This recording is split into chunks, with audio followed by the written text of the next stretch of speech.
libertad de interpretar el texto sagrado por parte del musulmán piadoso e instruido. ¿A qué se debe ese cierre de las puertas del Ijtihad? Yo opino, y otros también, que es debido a las angustias que sentían las grandes dinastías califales ante la libertad que se expresaba en el campo religioso y que del campo religioso podía pasar al campo político, que ellos habían tenido entre sus manos en la práctica ulterior a la muerte del profeta. El profeta no lo había previsto así. Además, unida con carácter hereditario, que se forman esas grandes dinastías de los omeyas y de los abasides. A partir de ese momento, el mundo musulmán se divide en escuelas no muy diferentes teológicamente hablando, pero sí en la práctica, y así configuran sociedades en las que se implantan. La escuela malequita es una escuela severa, rigorista, que no busca a Dios mediante la razón, el canon, la teología dialéctica, tiene su manera propia, a la vez estricta y flexible, de abordar el hecho religioso y su deriva moral política. Es muy atenta a los usos y costumbres, y de ahí su extraordinario arraigo en el Magreb. Yad Ben Ashur, que es un gran especialista, heredero de toda la dinastía de Sheikh del Islam, y hoy día es el decano de la Universidad Jurídica de Túnez, Ciencias Jurídicas de Túnez, la llama, a la escuela malequita, la bandera del Magreb. ¿Por qué? En general podemos decir que los pueblos del Magreb han sido muy receptivos a las grandes verdades religiosas a lo largo de su historia. El cristianismo primero, el islam después, pero siempre con cierta tendencia al particularismo, dentro o fuera de la ortodoxia. Es su manera de ser fiel. Con el cristianismo vemos en tierras del Magreb, por ejemplo, entre otros mucho, el donatismo, que es una herejía cristiana de un obispo de Cartago, Donato, que se levanta contra Roma, contra la hegemonía romana y el lujo romano. Por eso el donatismo se ha llamado el calvinismo del Magreb. Después, desde España, precisamente, viene el arianismo, y hay muchos otros. Cuando viene el Islam, en esas tierras se implantan según sus tres versiones. El jariismo, que es el más radicalmente democrático, porque el califa es elegido. El chiismo, sobre todo en Egipto, en los fatimidas, y el sunismo en su versión malequita. Pero también hay que señalar otra tendencia en la historia del Magreb. Es que sus príncipes y dirigentes políticos muchas veces han querido imponer su propia interpretación de la fe. Más tarde, el gran historiador y fundador de la sociología, Ibn Khaldun, un sevillano que ha retornado al Magreb, dirá que una dinastía multiplica por 2 su fuerza de asentamiento cuando se apoya en una versión de la fe religiosa. Y vamos a ver muchos ejemplos de esta manipulación. Por ejemplo, en el año 322 de la Hijra, Ubayd Allah quiere imponer el chiismo en Túnez. En su contra vamos a ver formarse lo que Yad Ben Ashur llama la Santa Alianza, del faqih malequita, del santo, la zawiya, y de las masas de las ciudades, masas más cultas. En defensa de su escuela, la escuela malequita, Y esto va a reforzar esa tendencia que he señalado antes al particularismo. Son, dice el profesor, tres contrapoderes capaces de desestabilizar el poder político porque no solamente actúan como fuerza política religiosa, sino, y eso es interesante, como cultura de masas. Pero lo que él también llama el efecto ubaidita, efectivamente logrará su objetivo. Y ese fenómeno se va a dar de manera cíclica en el Magreb. La secuencia se repite. Los zíridas, las dinastías de los zíridas, en el siglo IV, otra vez pretende reintroducir el chiismo. En 1048 del Gregoriano, 144 de la Hijra, quieren reintroducir el chiismo y se va a reactivar lo que él llama el efecto ubaidita. Ibn Badis tendrá que apurar y volver al sunismo maliquita. Vemos los sheikh lami, los jeques del pueblo, agitar las masas en defensa de la escuela. Se ha escenado lo que llamará el militante, el Moradides, lo va a declarar religión de Estado. Y Abdallah Larawi, el historiador marroquí, nos dice la hegemonía malaquita a partir de Kairouan va a unificar el Islam magrebí entre ciudadanos y campesinos. Pero el ser religión de Estado, como muchas veces ocurre, va a provocar una deriva del malaquismo hacia un juridicismo estrecho, formalista. Y esto hace que la nueva dinastía, la de los almohades, también bereber, quiera volver a las formas primicias del Islam. Y en lo que llaman Santa Alianza, para el retorno a la escuela. Idris al-Mansur, califa en 1230, vuelve para una sociedad, para un pueblo. Ahora bien, cuando es denegado, provocará una defensa a ultranza por parte de la sociedad. Y cuando es patrimonializado, como va a ocurrir también, provocará una reacción de contrapatrimonialización. Bien en su contra, la expresión religiosa. El filósofo marroquí Abel al-Jabri nos dice que el primer emir Omeya, Abderramán I, al conquistar al-Ándalus, al estrenar la andadura de la España musulmana, quiere desmarcarse de Bagdad, porque considera que en Bagdad están los usurpadores que han destronado su dinastía.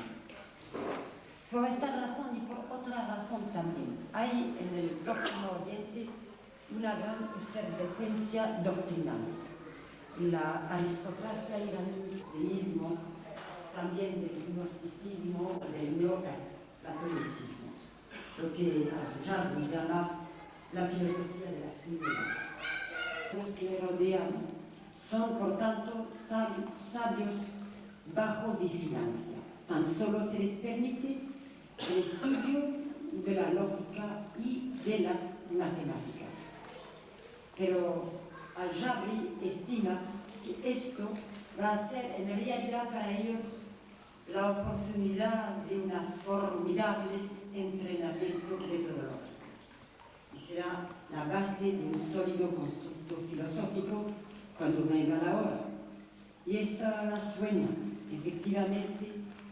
Entonces, la situación de los sabios cambia, porque el emir, ahora califa, en el nombre de Nazir Din Allah, combatiente de la religión de Allah, quiere competir con Bagdad, no solamente militarmente, pero todavía más por el brillo intelectual, y da rienda suelta a sus sabios.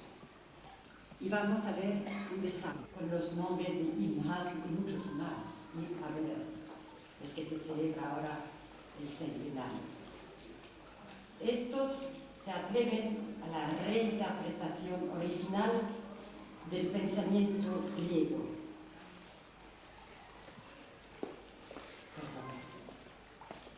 El hábito, lo que él llama el hábito de las cosas, estas leyes perennes que caracterizan cada cosa. Y añade, Dios está detrás. Averroes insiste más en ese concepto y establece claramente el principio de causalidad. La razón humana, nos dice, es este orden de las cosas que se corresponde al orden del universo. Este orden viene de Dios. El Renacimiento europeo, ni la era de la Ilustración, ni la modernidad, sin Averroes. Esta ilustración es consecuencia lejana, pero certera, de la escuela malaquita en Al-Andalus. Vayamos ahora a la historia más reciente del Magreb.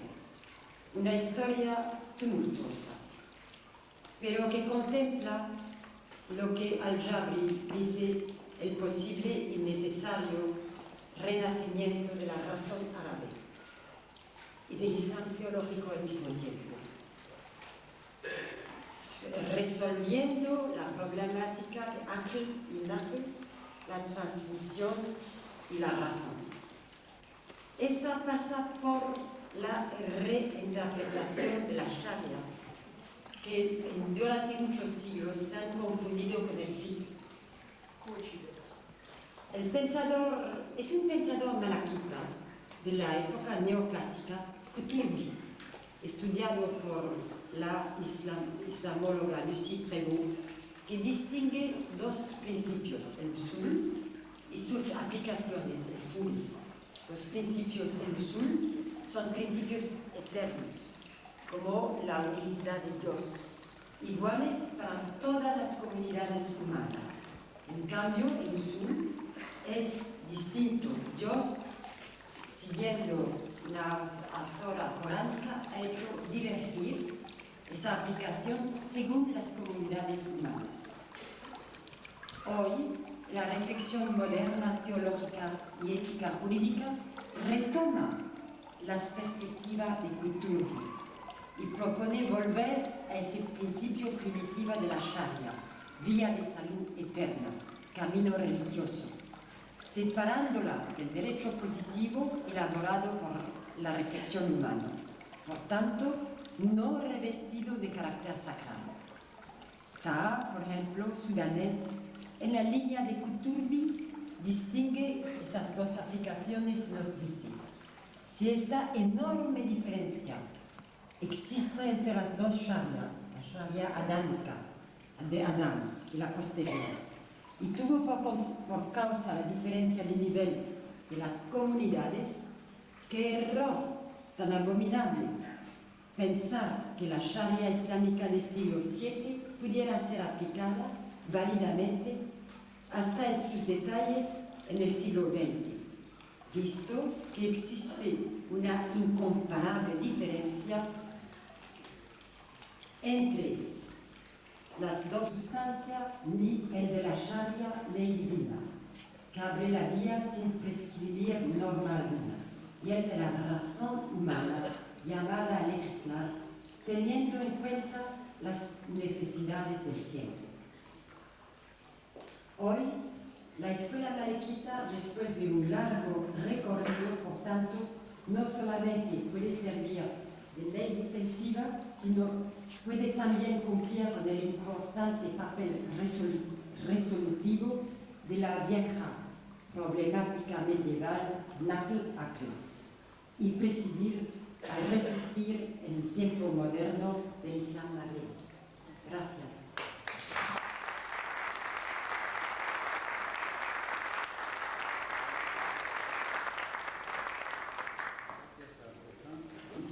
Recorrimos toda una dialéctica en la cual aparecen Averroes, Ibn Hazm, nombres muy distinguida para un encuentro que esperamos que sea de comprensión mutua.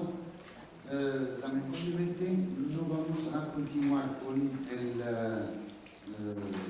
programa establecido al inicio.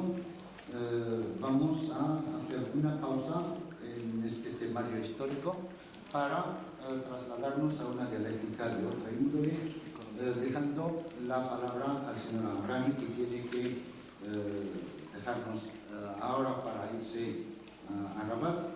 Es para mí un honor participar en esta reunión realzada por la presencia efectiva de Su Alteza Real y del señor Ministro de Comunicación, e iniciada por la Asociación Paul Asmed, que pretende así consolidar más los vínculos que unen los dos países y fomentar un ambiente propicio para la cooperación y el desarrollo.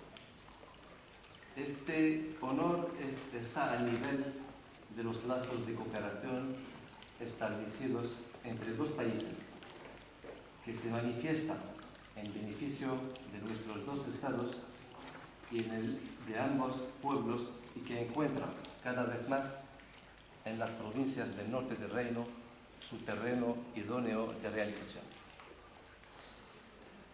Desde que fue estructurada en octubre de 1996, conforme a las altas directrices de Su Majestad el Rey, la Agencia para el Desarrollo de las 12 provincias del norte del reino, estas provincias que se sitúan en la vecindad inmediata de España, la agencia ha adoptado una política global, concertada y también prospectiva para promover las 3 regiones del norte del reino, con el fin de integrarlas más en el tejido económico nacional y más adelante en el tejido euromediterráneo. A este efecto, y para conocer mejor las especificidades de las provincias y prefecturas del norte del reino, las dificultades también y las potencialidades, hemos entablado un diagnóstico a través del cual ha llegado a sacar los elementos que obstaculizan el desarrollo, así como las oportunidades o las potencialidades, y trazar los mecanismos básicos para el progreso, establecer asimismo las alternativas estratégicas y el programa integrado de desarrollo económico y social. Para ello, la agencia presentó una estrategia de desarrollo que se articula en torno a la necesidad de reforzar el tejido productivo y promover las actividades productivas por la identificación de las posibilidades de inversión tanto nacionales como internacionales, y fomentar la intervención del sector privado y favorecer también la comunicación y la inserción de las regiones del norte en el espacio euromediterráneo. No obstante, la culminación deseada de toda esta estrategia es garantizar un desarrollo humano duradero que aspira a una mejora de las condiciones de la población, a los servicios de equipamientos en infraestructura de base, a unas buenas condiciones de inserción en el mercado del trabajo y a un mejor funcionamiento de los programas de asistencia y de protección sociales, especialmente destinados a las poblaciones más vulnerables. La coherencia conjunta de todo este dispositivo es buscada mediante una puesta a punto de mecanismos que impliquen a los operadores directos, esencialmente los el Estado, los ministerios y también los diputados, las ONGs y la población en la concepción y realización de los proyectos. Las acciones puestas en marcha desde 1997 en relación con los ministerios, las empresas públicas y las comunas y las ONGs han permitido dar un salto cualitativo a las inversiones para la continuación de infraestructuras, como la continuación de la autopista de Casablanca hasta Larache y después de Larache hasta Tánger y Tetuán, la realización de la carretera del litoral, que tiene que unir Tánger, Nidec, Ceuta, Tetuán, Ouadlaou, Jibha, Al-Useima, Nador y Saidía, así como la ejecución de un programa social ambicioso de edificación de más de 541 pueblos y la adopción del agua potable de 232 pueblos, así como la forestación de 100.000 hectáreas para la protección del ecosistema, la promoción de programas de plantaciones para mejorar tanto la producción como los ingresos de la población y el desarrollo de los parques y polígonos industriales, especialmente en Tetuán, Larache, Tánger y las provincias del este. Estos programas que están en vía de ejecución actualmente van a tener efectos durante los 8 a 10 meses próximos y darán lugar a una mejor integración del desarrollo rural y una mejor integración económica de estas localidades. En este sentido, quiero aprovechar la celebración de esta reunión para decir que la participación de las inversiones españolas a este proceso es actualmente, no digo estratégica, pero importante, dadas las oportunidades que existen en el marco de la industria, de la pesca, del turismo, dada también la importancia del sector privado local en las provincias del norte y dadas, por último, los datos de crecimiento económico español. Como dijo esta mañana el señor Torres, presidente de la asociación, que constató que las relaciones hispano-marroquíes no están al nivel de sus anhelos porque las inversiones españolas en Marruecos representan actualmente menos del 0,3% del volumen de las inversiones globales de España en el resto del mundo. De ahí se resalta que el proceso de desarrollo del norte es multidimensional y que se manifiesta en las diferentes funciones que ejerce en partenariado con organismos nacionales e internacionales. Y también para que el fomento, pensamos que el fomento de las relaciones hispano-marroquíes favorezca más la integración de la economía marroquí en el contexto económico europeo. Por todo lo expuesto, es menester añadir los esfuerzos de las asociaciones en el acompañamiento al proceso de desarrollo de la región en cuestión. La reunión celebrada hoy testimonia de un modo ejemplar la contribución de la Asociación Tetuán Asmir a la promoción de este desarrollo y a la consolidación de las relaciones hispano-marroquíes, fomentando de esta forma un clima adecuado para la reflexión, el diálogo y la convivencia. Una convivencia asentada en un pasado común cargado de historia. Sin embargo, este devenir histórico se presenta vinculado a las diferentes manifestaciones socioeconómicas y culturales llevadas a cabo por dos países que aspiran a garantizar una mejora de la convivencia y del diálogo. Por último, Alteza, señor ministro, señoras y señores, quedo convencido que las discusiones mantenidas en esta jornada y la jornada de mañana permitirán un mejor acercamiento a nuestras dos sociedades y unas mejores condiciones de cooperación. Asimismo, el desarrollo de las provincias del norte del reino contribuirá ampliamente a este proceso tan deseado. Gracias por vuestra atención y quedo dispuesto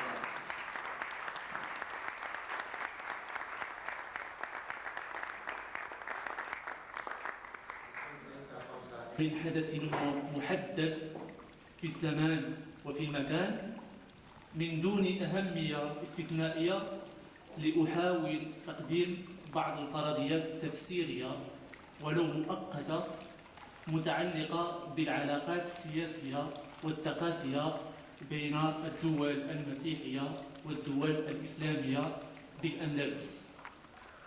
سأنطلق إذن من معطى عاد تماما، إلا أنه متعلق بشخصية شهيرة بفكرها وبشساعة ثقافتها وبعمق تأملاتها وصحافة ملاحظاتها. إنه ابن خلدون. فالمهمة التي قام بها لدى الملك القشتالي سنة 1362 فترة بن ليمونشا ابن أدفونشا لإتمام عقد الصلح ما بينه وملوك العدوى بهدية فاخرة من ثياب الحرير والجياد بمراكب الذهب الثقيلة.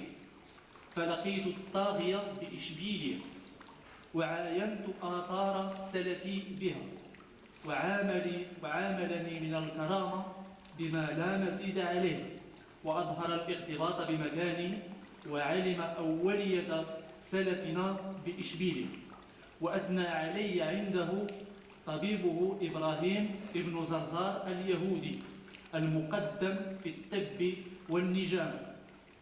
وكان لقيني بمجلس السلطان أبي عنان ثم نزع إلى الطاغية فأقام عنده ونظمه في أطبائه.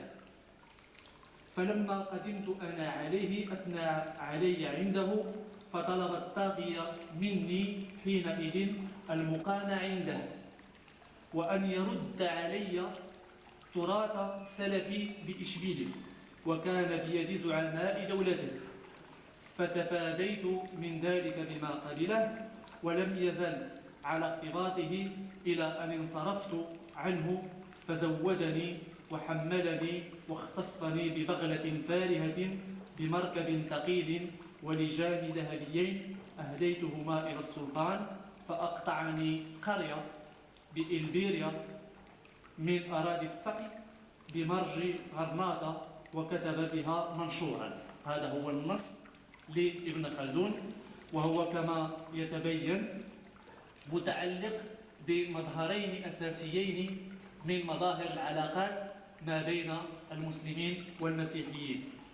المظهر الأول هو العلاقات السياسية التي تتحكم فيها مظاهر الحرب والسلم، والمظهر الثاني هو مظهر العلاقات الثقافية منظور إليها في هذا النص من وجهة تنقل وانتقال المثقفين ما بين الدولة الإسلامية والدولة المسيحية. وبقراءة ما بين السطور نجد أن هذا النص فيه مستويين. المستوى الأول متعلق بالموضوع الرئيسي للسفارة وهو تجديد عقد الصلح، ويبدو أن ابن خلدون قد نجح فيه إلى حد كبير. والنص الثاني يختلف عنه ولا